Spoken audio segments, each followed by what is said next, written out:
Fellow collectors, once again, this is Optical 20. This time it's another review of an Iron Man figure. This is the Hot Toys Iron Patriot movie masterpiece series 195, the diecast version.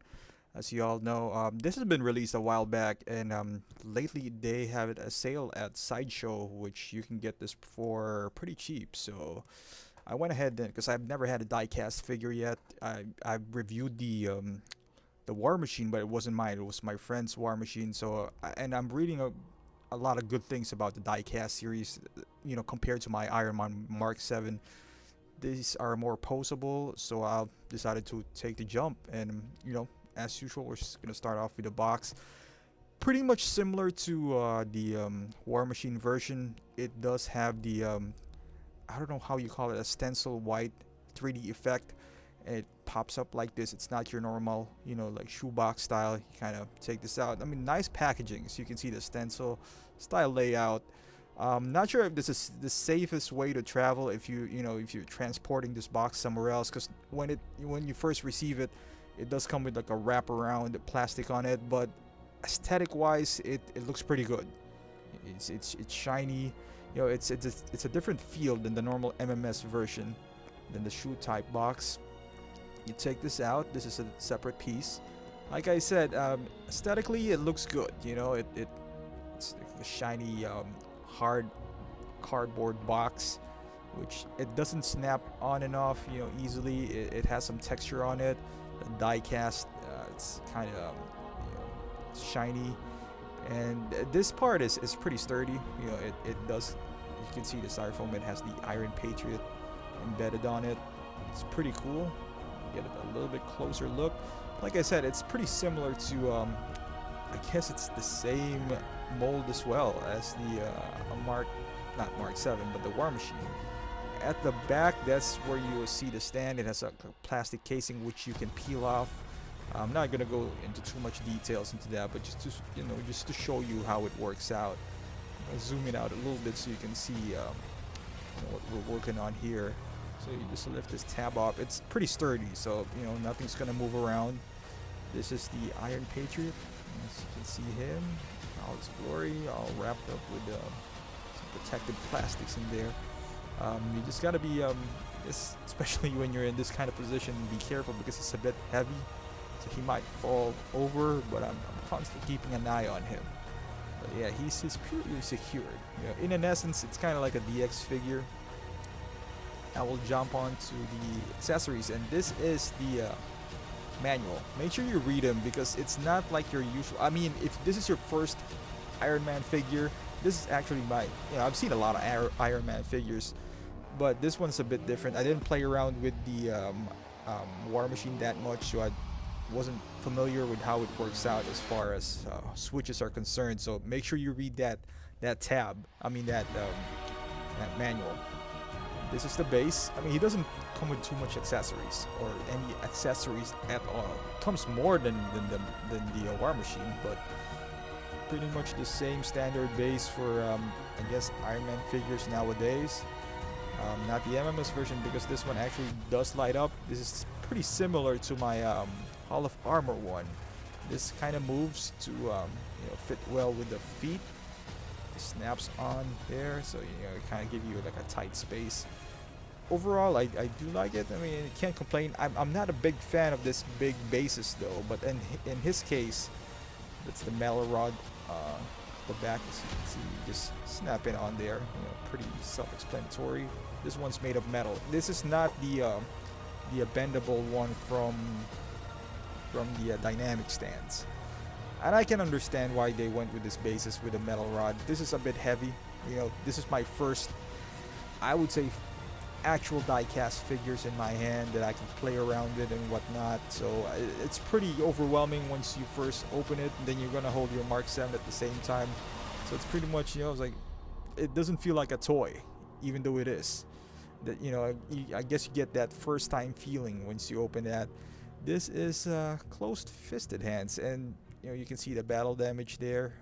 And I like the fact that the flaps comes with a hand, because in the Mark 7, I mean, it doesn't really bother me or anything. It's just I'm kind of scared that I'm gonna break them. In this instance, it's easier to pop on and off, and every Iron Man hand is easy to replace anyway. But I like the fact that the battle damage is pretty consistent too. Yeah, not only on the left and right, it's not that consistent, but on all the other hands I'm talking about. But yeah, it's kind of weird that they have battle damage on the same places. This is Repulsor Hands. There you go. Right off the box, you're going to get the articulated fingers. So it only comes with a few extra hands here. I guess it's more than enough to what you need. You know, just the Repulsor Hands, closed fist. I like the fact that they included closed-fisted hands, because even though you can do the fist, yeah, it's not as tight. So I like the fact that they included that. This is the obligatory salute hand. Even though you can do this with the articulated fingers, it's nice that they included this. I like that. You know, so you don't have to I don't want to move around my articulated fingers all that much. I'm kind of scared that I'm going to break them all the time. And this is not a new thing, but like I said, this is new to me. When I reviewed them, War Machine, I didn't see this one, but yeah, they came in a separate pack now with its own screwdriver, so that's pretty cool. You know, so those people who doesn't want to put their batteries because it might leak, you don't even have to now. You don't have to take them out. And that's pretty neat of Hot Toys that they're acknowledging that fact. And this is the blaster, you know, on his, what do you call this? I believe his left hand. Kind of bummed that it's not on both hands. I wish. I mean, I'm assuming it wouldn't really cost that much to you know, make this. But I like the paint job. You see the battle damage. This one, it's a lot of details. That's what you would always expect on an Iron Man figure. They're quite pricey, but you get your money's worth. That's what I would say to them. I'm not the biggest fan of Iron Man figures, but in this case, the articulated feature, that's what I went for. And I'm just showing you the details because it's pretty detailed for, you know, just an accessory in his forearm. This is danger, and there's some markings there, like it's manufactured, because it's basically War Machine, so it's government owned. He was working for the government, and yeah, some of his parts are manufactured by Stark Industries. And of course, he wouldn't be Iron Patriot or War Machine without his gun on his back. Pretty sure it's the same one, but just different color scheme. It's articulated as well. To those who doesn't know, it moves left and right, and this little tab right here just attaches to his back. You know, you can move it around. I'll show you later on when we go through the body, you know, and just how much it moves. But yeah, it's pretty cool. You know, it's nice feature. I mean, that what makes him, I guess, different from Iron Man. If you've seen the first version of the War Machine, that guy is packing some guns. I wish they would make a die-cast version of that, because the War Machine 2.0, he's pretty cool.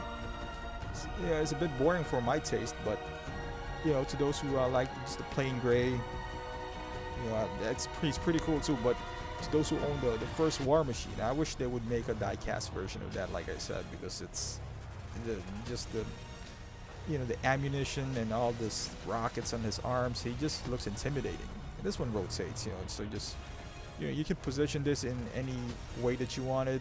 I'm spending more time talking about this gun because he really comes with nothing. You know, this is basically his accessories. I guess it comes more than the I keep comparing him to the War Machine because it's pretty much the same figure. So, you know, I mean, this is just how it works out. They made it up for the die-cast features, that's for sure. But as far as accessories, at least they included this two faceplate. Not really necessary. This is kind of like an open faceplate. I guess you would use this once you put the Rhodes head sculpt. So it's kind of like when it's in his head. The inside is pretty detailed as well, as you can see there. You know, there's two magnets on top.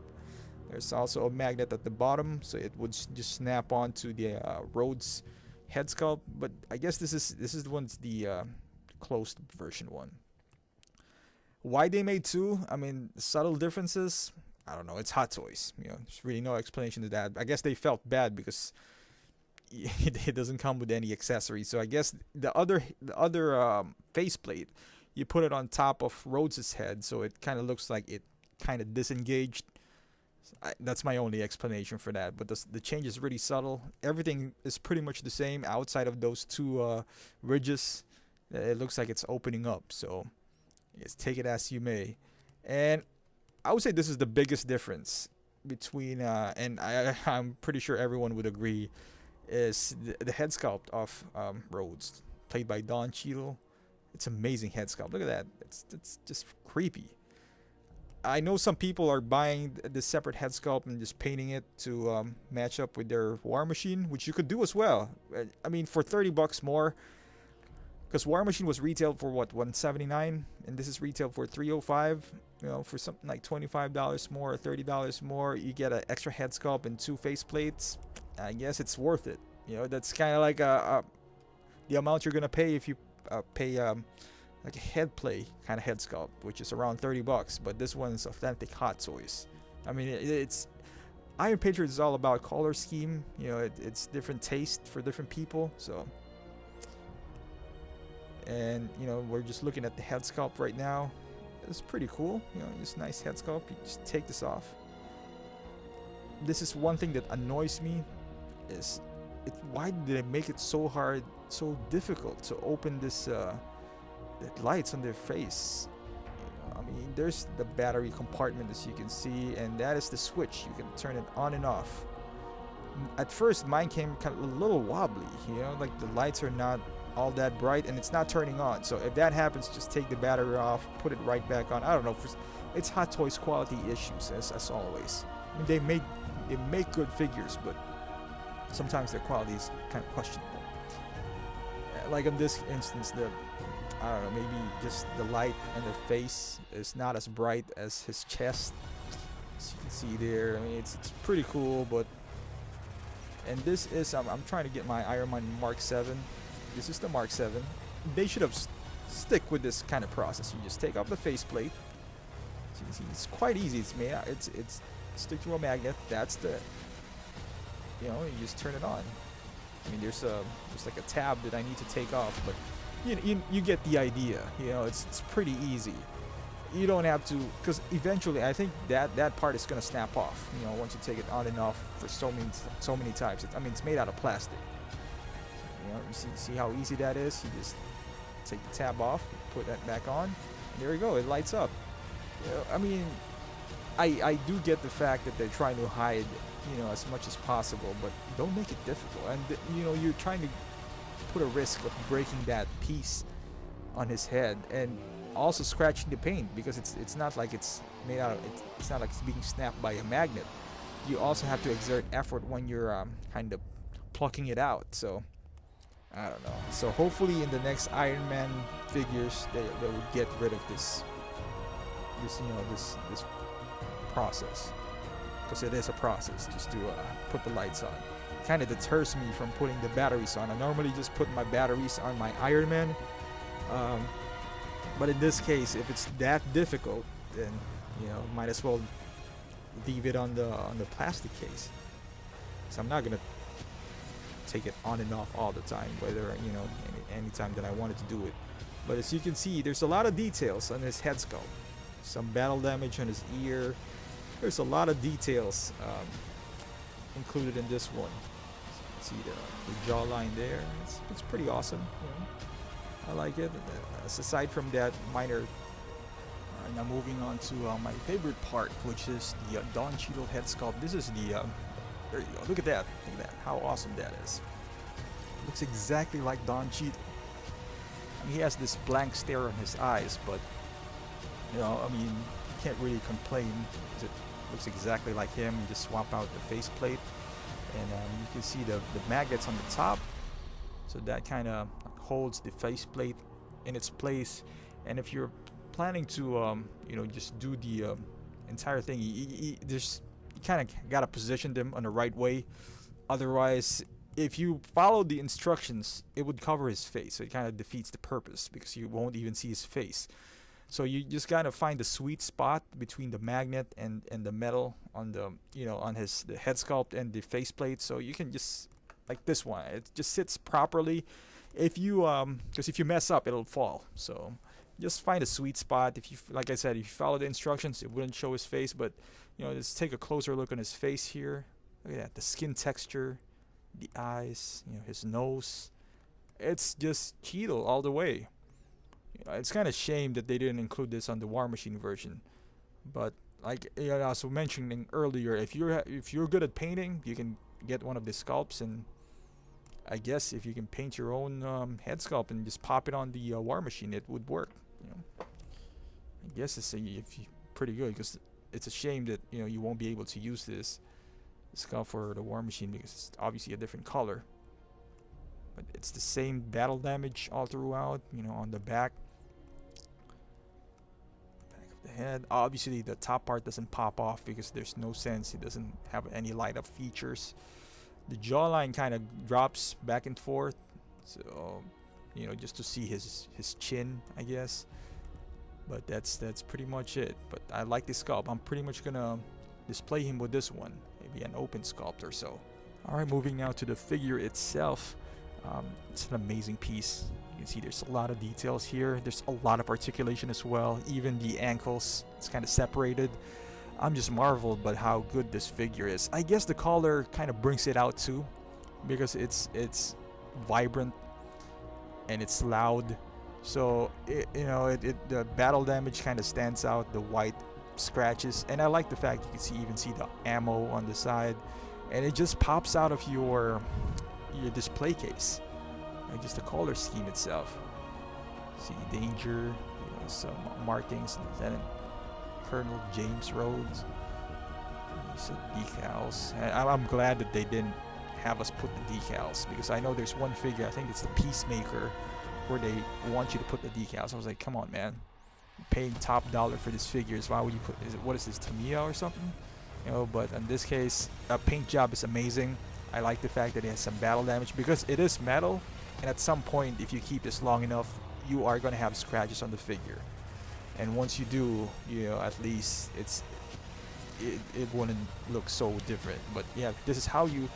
And once again, they did hide the markings. I mean, not the marks, the switches.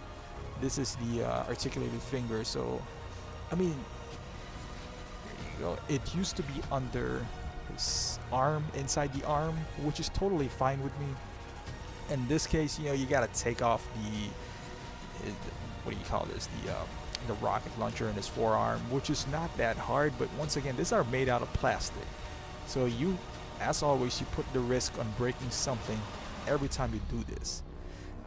The engineering on the Mark 7 was perfectly fine. You don't need to mess around with it, and I hope that they would bring that back, because this is just annoying, especially on the right hand.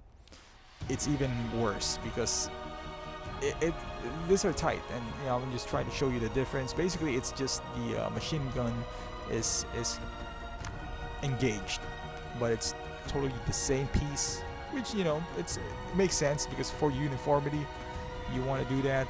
And this elbows, so much articulation, you can pull it down. I'm just trying to show you the paint job here. In the elbows, it can bend 90 degrees.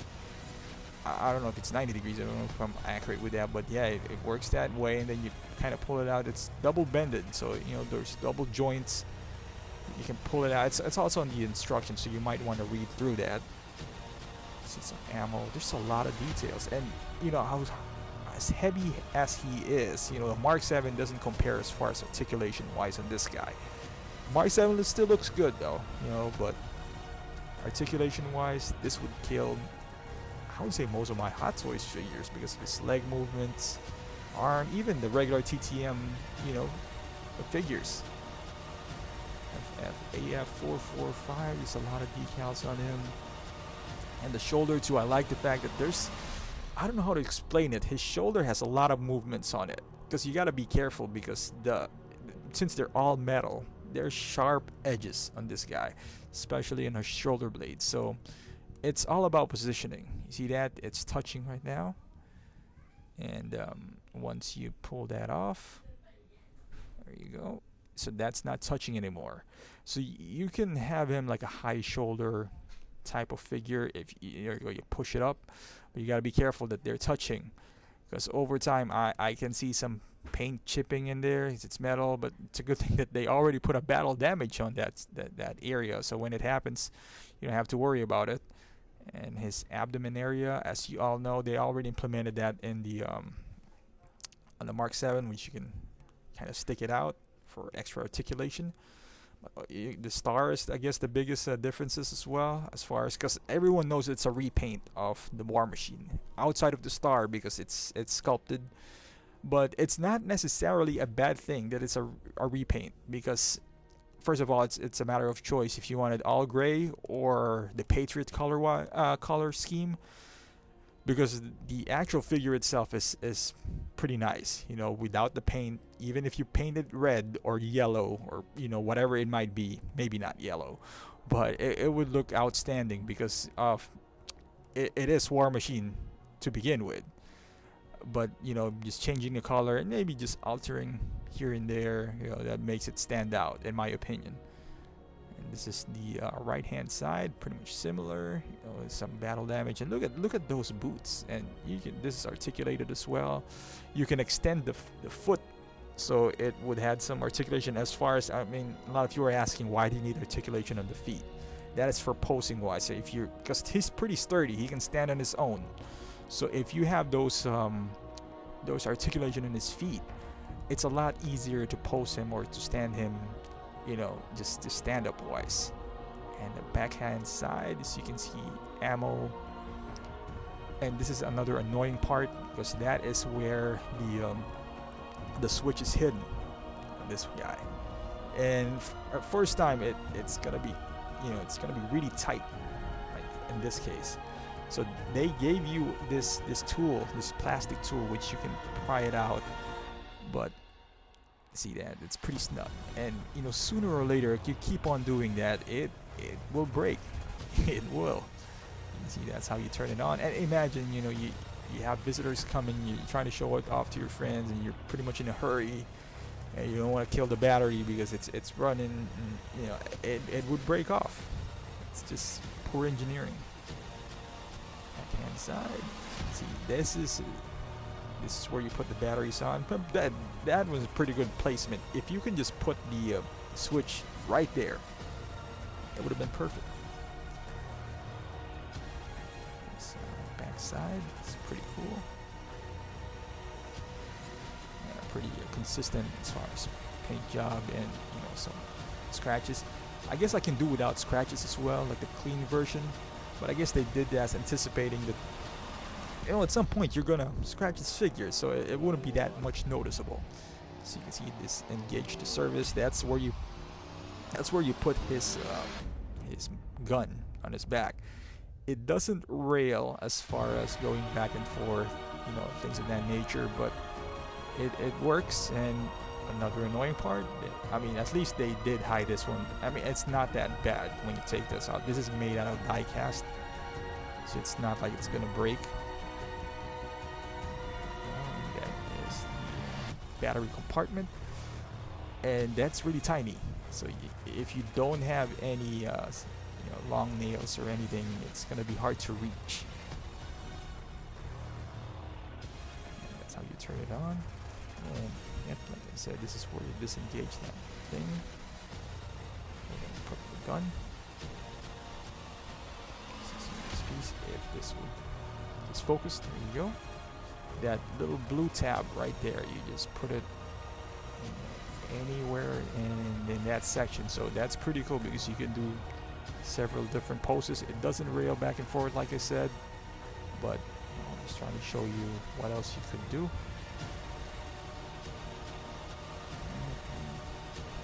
Put it upright in the middle if you wish to do so. Right. Normally it's on his right hand side though. I mean, at least I saw on the bust and everything. I couldn't move in, you know, in the movies. I didn't really pay that much attention to it. Yeah, that's how it works out. And the overall weight of the figure is pretty intense. And one more look on the side. That's where the battery compartment is on the left hand side. Ammo, pretty nice details. You know, whenever you're looking at Iron Man figure, you look at the finer details on his knees, his armors, and everything. There you go.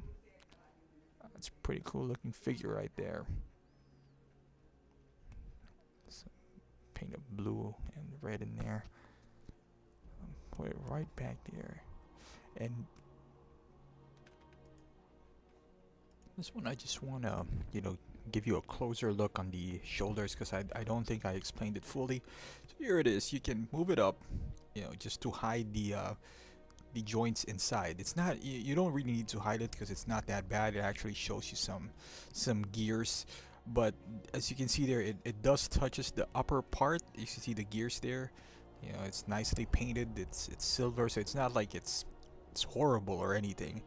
But the elbow twist there, and then it moves up and down. So it depends on the look that you want to put, but you always gotta be mindful on what part touches what, because like I said, these have sharp edges. They're all die cast, and at some point, if you leave them touching each other for too long, it might scratch a paint or two.